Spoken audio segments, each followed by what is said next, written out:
Good morning, ninth class students. Good morning, everyone. Again, welcome to our online class. And today we start our grammatical topic determiners. So, students, most of the students of both medium are say that uh, their grammatical topic determiners is incomplete. So, today we start with our grammatical topic determiners. First, we introduce what is the determiner. After that, we continue the topic. तो देखिए बेटा, जब हम अपने topic को start करते हैं तो सबसे फर्स्ट जो है ना वही क्वेश्चन भी वही आता है कि आपको सबसे पहले तो सेल्फ अंडरस्टैंडिंग होना ज़रूरी है कि व्हाट इज़ अ डिटरमाइनर। तो हमने जो भी अब अपना ग्रामर में पढ़ना स्टार्ट करेंगे बेटा, तो उससे पहले हम जो ग्रामर में जो अपने डिटरमाइनर की जो डेफिनेशन होती है उसी से हम शुरू करेंगे। तो देखिए, मैंने भी सबसे पहले आपके सामने क्वेश्चन पुटअप करते हुए ही उसकी जो डेफिनेशन है उसे बताया है। And we have a both medium students, so I'm trying to define it both languages. तो देखिए, what is a determiner? determiner क्या है?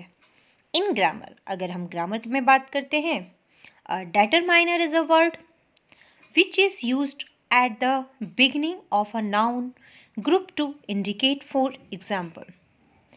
मतलब इंडिकेट तक आपकी डेफिनेशन पूरी हो गई है, वो तो मैंने एग्जाम्पल वाली लाइन भी इसमें साथ में लिखी हुई है।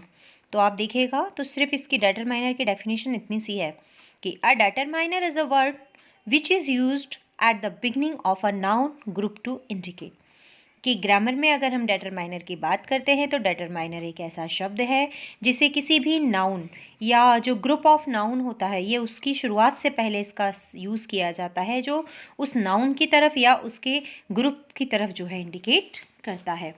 जैसे कि एग्जाम्पल के लिए which things you are referring or to whether you are referring, ये दोनों ही चीज़ें बताता है कि आप कौन सी चीज़ के बारे में बात कर रहे हैं और कहाँ पर जो है आप इसे यूज़ कर रहे हैं। इन सारी चीज़ों के बारे में ये बताता है।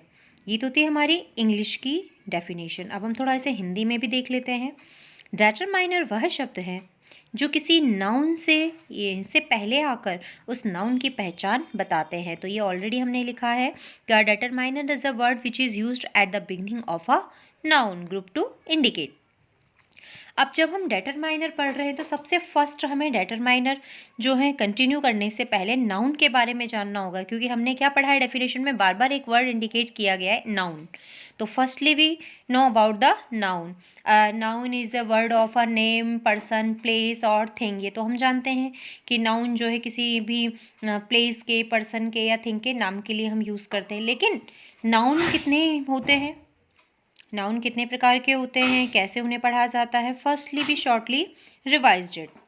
तो फर्स्ट हम पढ़ेंगे countable noun with the definition. Countable nouns are those that refer to something that can be counted. Countable nouns का यूज़ जो है, या काउंटेबल नाउन उन्हें कहा जाता है जिसे हम जो है गिन सकते हैं, जिन्हें हम गिन सकते हैं। वह नाउन जिन्हें गिना जा सकता है, जिनकी गिनती की जा सकती है, उन्हें काउंटेबल नाउन कहा जाता है। They have both singular and plural forms. Countable noun दोनों फॉर्म्स में होते हैं, चाहे वो सिंगुलर फॉर्म हो चाहे वो प्लूरल फॉर्म हो। यानी कि ऐसा नहीं है कि सिर्फ काउंटेबल सिंगुलर ही होंगे या फिर सिर्फ प्लूरल ही होंगे। काउंटेबल नाउन्स जो है वो सिंगुलर और प्लूरल फॉर्म्स दोनों में होते हैं। तो हमने यहाँ देखा they have both singular and plural forms. Example जैसे कि कैट, बिल्ली, कैट्स, दोनों ही, कैट हमारा सिंगुलर था, कैट्स हमारा प्लूरल था, तो ये दोनों ही काउंटेबल है। यहाँ कैट में तो क्या है, क्या आया है, एक बिल्ली, और कैट्स में बहुत सारी बिल्लियाँ। नेक्स्ट पेज में जैसे ही हम और थोड़े से एग्जाम्पल देख लेते हैं, तो ऐसा ही एक एग्जाम्पल हमने और देखा है, कंट्री यानी कि देश, कंट्रीज़ यानी बहुत सारे देश। तो सिंगुलर और प्लूरल दोनों के लिए जो है काउंटेबल जो नाउन होता है उसका यूज़ किया जाता है। तो students, I again repeat that when we start our topic determiner, first we know about the noun, and a noun are divided of two parts, countable noun and uncountable noun. And firstly we read about the Countable noun and countable noun are those that refer to something that can be counted. कि ऐसे nouns जिन्हें गिना जा सकता है, जिनकी गिनती की जा सकती है, उसे काउंटेबल नाउन कहते हैं. और काउंटेबल नाउन जो है वो सिंगुलर भी होते हैं और प्लूरल भी होते हैं. अब हम जान लेते हैं थोड़ा सा अनकाउंटेबल नाउन के बारे में. तो अनकाउंटेबल नाउन की डेफिनेशन भी आपके सामने है, देखिएगा. A noun that has one form with no plural and names something that there can be more or less of but that can not be counted. सबसे पहली चीज़ तो जो आपको इस डेफिनेशन के को पढ़ने से पहले भी पता हो जानी चाहिए वो है अनकाउंटेबल. अनकाउंटेबल का मतलब आप साफ साफ समझ सकते हैं कि जिन्हें गिना नहीं जा सकता. ऐसे नाउन्स जो अपनी फॉर्म में तो होते हैं लेकिन ना तो कोई उनके प्लूरल नेम्स होते हैं, ना तो उनके कोई प्लूरल होते हैं, ना ही उनके कोई प्लूरल नेम होते हैं. या तो ना मतलब ऐसे वर्ड्स या ऐसे नाउन्स जिनका प्लूरल नहीं बनाया जा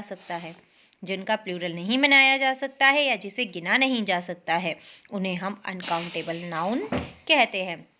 तो या तो जो ये अनकाउंटेबल जो नाउन्स होते हैं ना, या तो ये कम होंगे या ज़्यादा होंगे, या तो ये कम होते हैं या ज़्यादा होते हैं, लेकिन आप इन्हें काउंट नहीं कर सकते, इन्हें आप गिनती नहीं कर सकते हैं. तो या तो ये अनकाउंटेबल नाउन्स जो हैं या तो ये कम होंगे या ज़्यादा होंगे, but can not be counted, लेकिन इन्हें गिना नहीं जा सकता.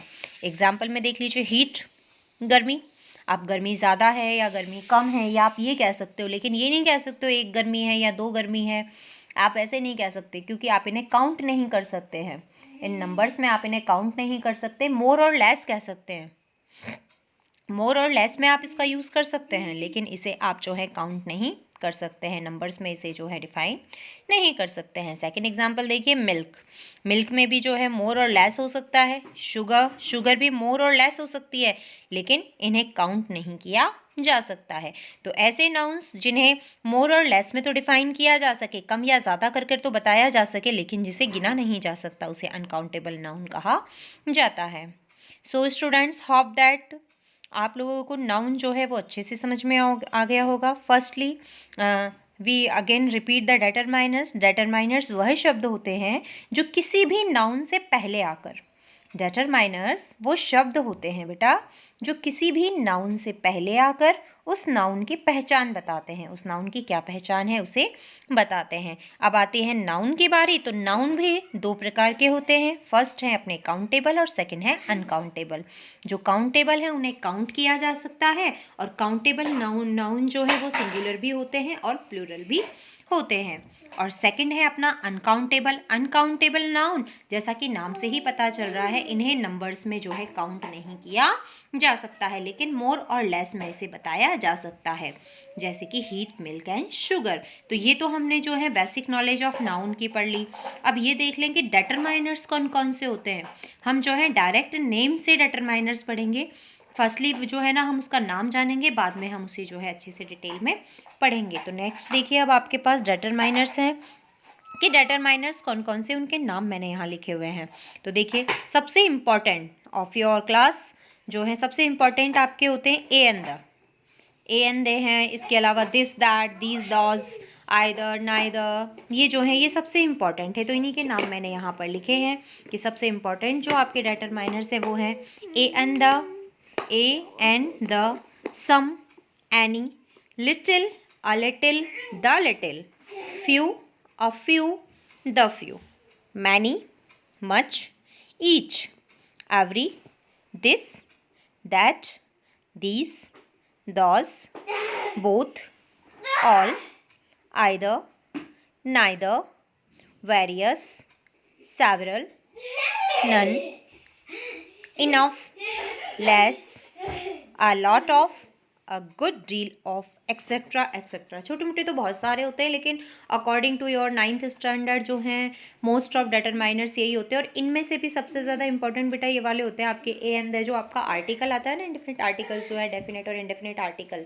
ए एंड द, ये सबसे ज़्यादा इंपॉर्टेंट है. उसके बाद आपका जो दिस, दैट और दीज, दॉज वाला है, ये इंपॉर्टेंट है.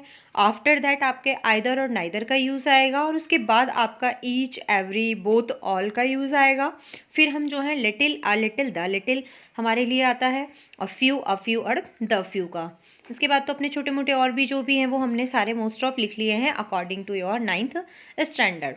तो ये आज हमने जो है डिटरमाइनर्स की डेफिनेशन के बारे में जान लिया, डिटरमाइनर्स जिसके पहले यूज़ होते हैं उन नाउन्स के बारे में जान लिया है, और डिटरमाइनर्स के नाम जो है वो हमने जान लिए हैं।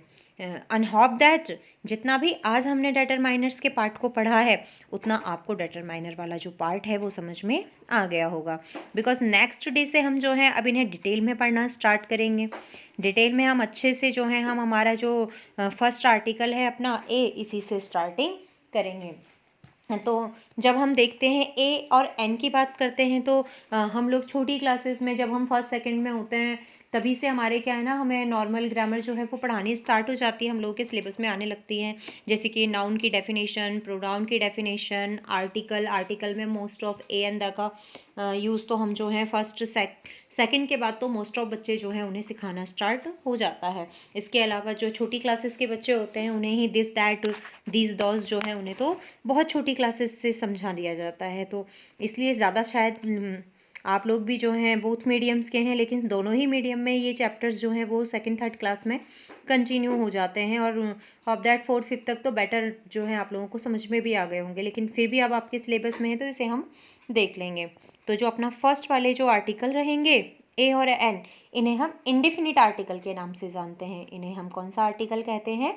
इंडिफिनिट आर्टिकल के नाम से इन्हें जानते हैं। अब ए और एन का जो यूज़ है totally depend on the pronunciation of a word. ध्यान दीजिएगा, वैसे आप कॉमन लैंग्वेज के बारे में या बेसिक जो नॉलेज में अगर आपसे पूछूं तो आप जो है बच्चे यही कहते हो कि अगर वॉवेल साउंड से वर्ड शुरू हुआ है तो एन का यूज़ करेंगे, और जो आपका कॉन्सोनेंट वर्ड होता है avoided of the vowel sound वहाँ आप ए का यूज़ करेंगे।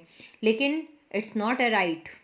आप जो हैं ये जो आप बेसिक नॉलेज के अकॉर्डिंग आप ये बोलते हैं, लेकिन ये टोटली राइट नहीं है, टोटली रॉन्ग भी नहीं है। टोटली राइट नहीं है तो टोटली रॉन्ग भी नहीं है, लेकिन इसमें थोड़ा सा हमें जो है थोड़ा सा डीपली देखना होता है कि हमारे जो भी हम शब्द डिफाइन करते हैं ना इसमें कि कौन सा वोवेल है या कॉन्सोनेंट है, वो हमारी इंग्लिश के जो हमारे अल्फ़ाबेट्स हैं उस पर डिपेंड नहीं करता। इसके जो साउंड्स हैं वो हमारी जो हिंदी में जो वर्णमाला होती है, हिंदी के वर्णमाला के अनुसार होता है, जिसका अगर फर्स्ट वर्ड अगर आपका कॉन्सोनेंट या व्यंजन आता है तब तो आप ए का यूज़ करेंगे, लेकिन अगर फर्स्ट वर्ड जो है जिसका प्रोनाउंसिएशन करते समय यदि फर्स्ट वर्ड आपका वोवेल या स्वर आता है तो वहाँ पर आप जो है एन का यूज़ करेंगे। ठीक है, तो ये तो नॉर्मल सी चीज़ थी, बेसिक चीज़ थी जो मैंने आपको वैसे बता दी। कल जो है हम थोड़ा सा ऐसे अच्छे से स्टार्टिंग टू एंड जो है हम इसे डिटेल से पढ़ लेंगे। आज जितना भी बताया है अच्छे से आपको लिख कर बताया है, तो आप इन्हें अपनी कॉपी में नोट कर लीजिएगा और जो है इसे पढ़ लीजिएगा। इससे आगे का टॉपिक हम नेक्स्ट स्टार्ट करेंगे। Have a good day.